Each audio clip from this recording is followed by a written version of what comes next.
Hey everybody, how are you? This lecture will be for Thursday, May 7th. This is the second to last lecture for World War II. We will wrap this up on Monday, and then we will take our test on World War II on Tuesday, and then start Cold War on Wednesday. We have, give or take, about 21 days left of the school year and in the fourth quarter, so that's about half the quarter left.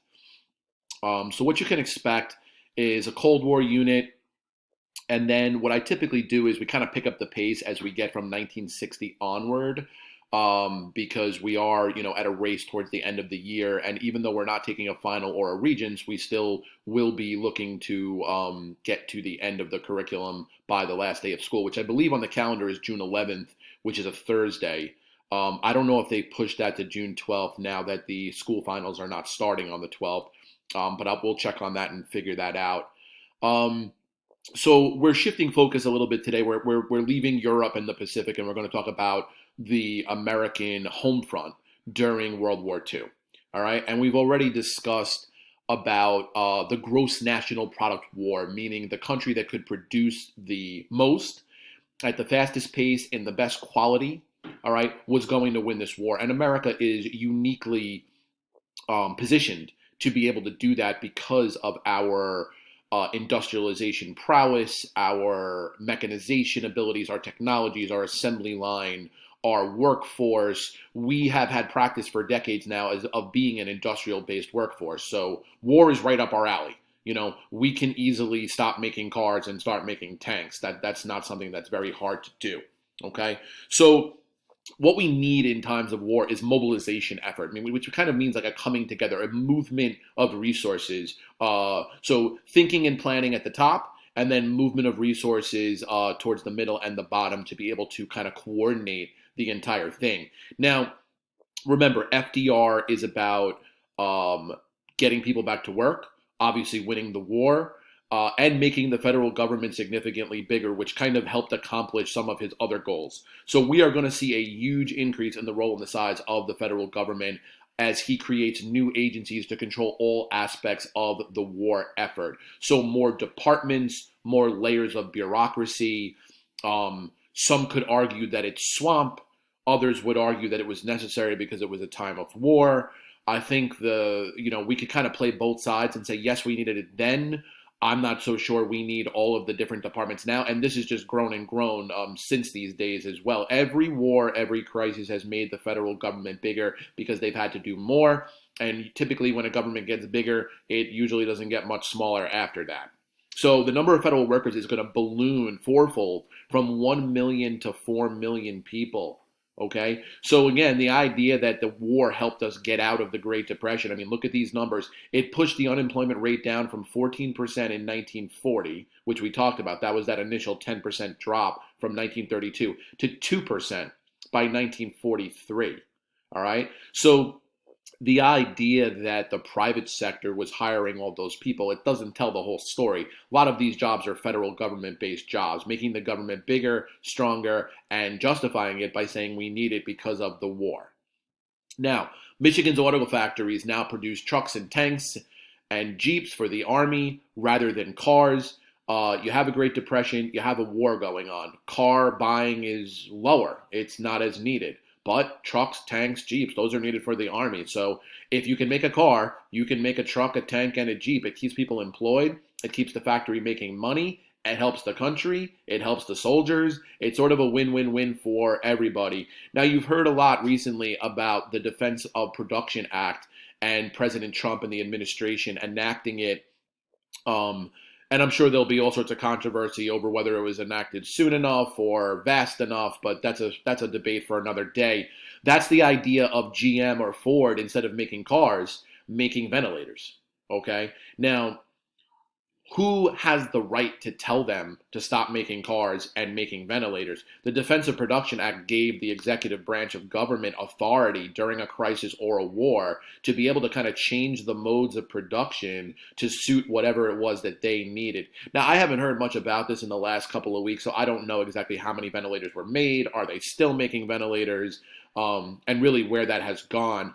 But you can look at this in many different ways. I mean, what are the things that are needed right now to prevent and stop the spread of COVID-19? More masks, more gloves, more PPE, possibly more ventilators or breathing machines, more when the vaccine comes out, more syringes, more plungers, more cotton swabs, more vials, more rubber stoppers. If those things aren't made in America, does the executive branch have the authority to tell private businesses in this country, you no longer make tape, you now make rubber stoppers, okay? And that is going to be a debate I would assume that we're going to be having over these next couple of months and perhaps year or two as to what role does the government play when it comes to the production of supplies during a war or a pandemic or a crisis.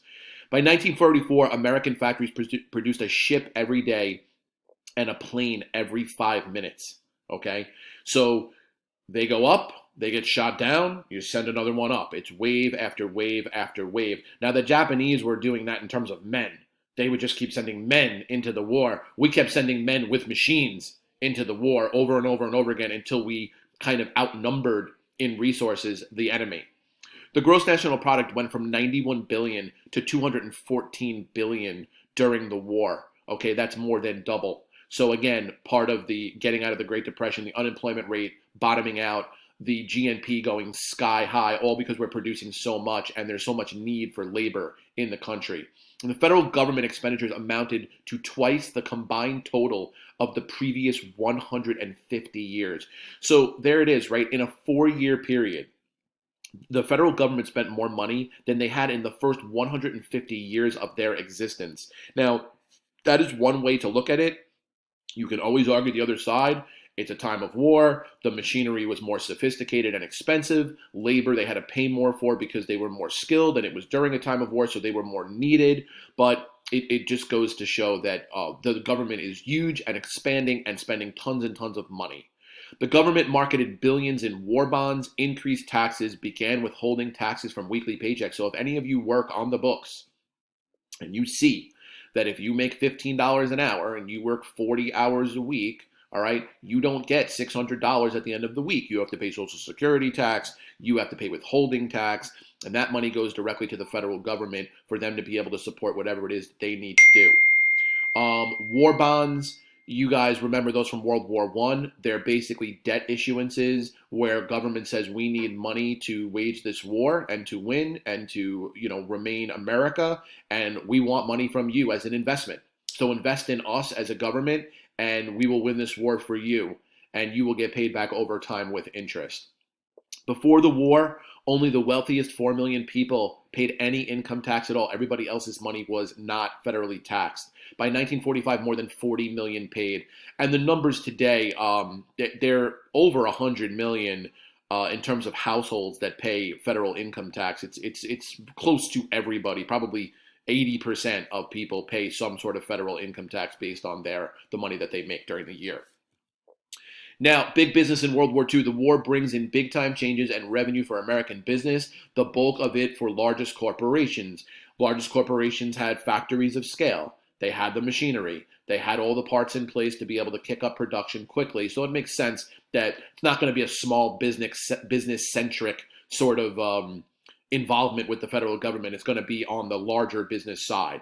Thousands of aircraft, 100,000 armored vehicles, 2.5 million trucks rolled off the assembly lines.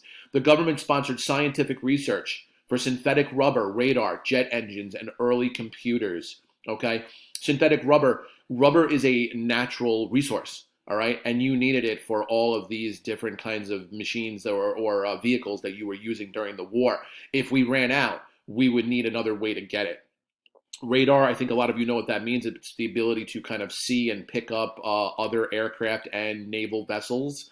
Jet engines, we know what those were, and computers are going to start to come online. The technology that is going to wind up, being in our computers are going to be starting to develop through government help and private labs. The West Coast is going to emerge as a focus of military industrial production, starts to turn California into the economic power that it is today.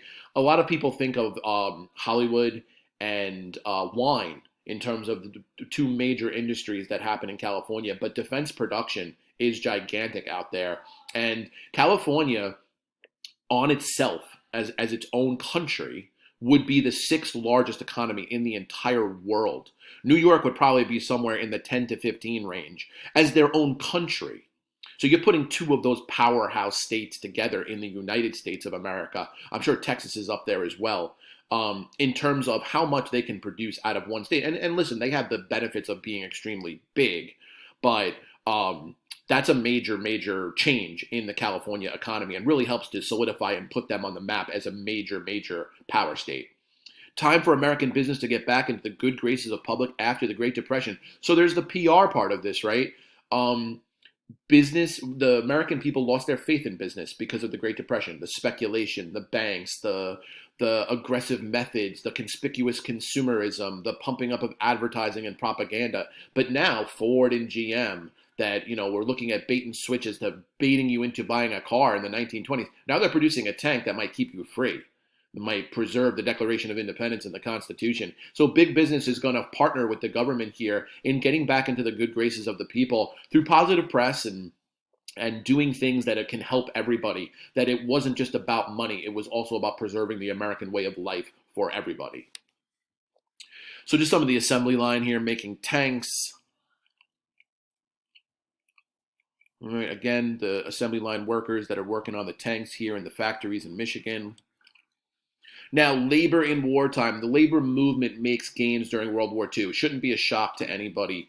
During wars, during crisis, workers are needed, more so than during peacetime. So they're going to understand that they have leverage, and union ability is going to grow. By 1945, 15 million in union membership.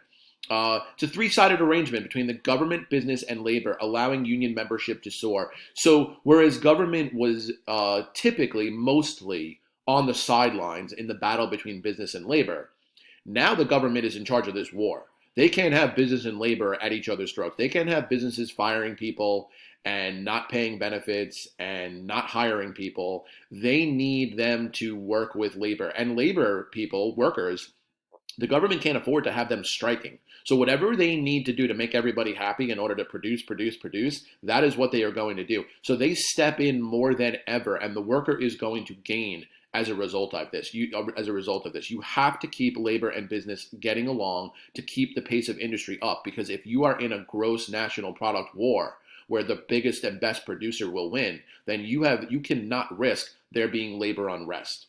All right. These gains curbed by the weakening of New Deal legislation as the war started. Now, women at war. Men are overseas in large quantities. Factory jobs are available and needed. Who's going to fill the void? Women.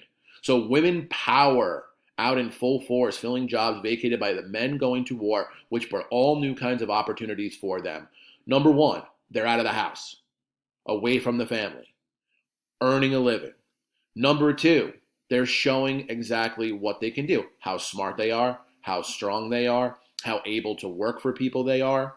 Okay, so this is going to change the landscape once again through a crisis, through a war.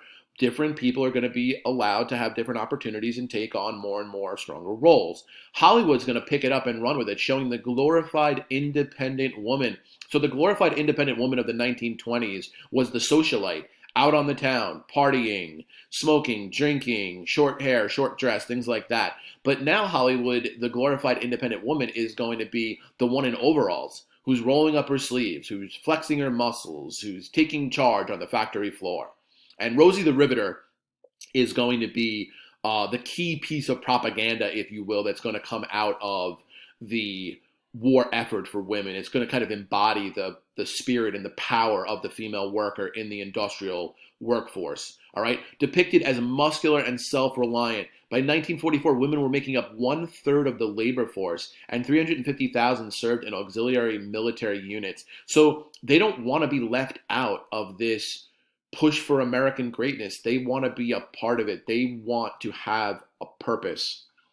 They fight for equal pay, maternity leave, protection against sexual harassment. Now, if we're following the news in the last 4 or 5 years, we understand that women today do not believe, and there is proof of this, that they do not have equal pay. They do get maternity leave, but the question is how long is it? Is it enough? And protection against sexual harassment I would imagine that the Me Too movement has surmised that there is still a good deal of this going on out there in the workforce, and some of it not being, brought to justice at the rate and success that women would like to see.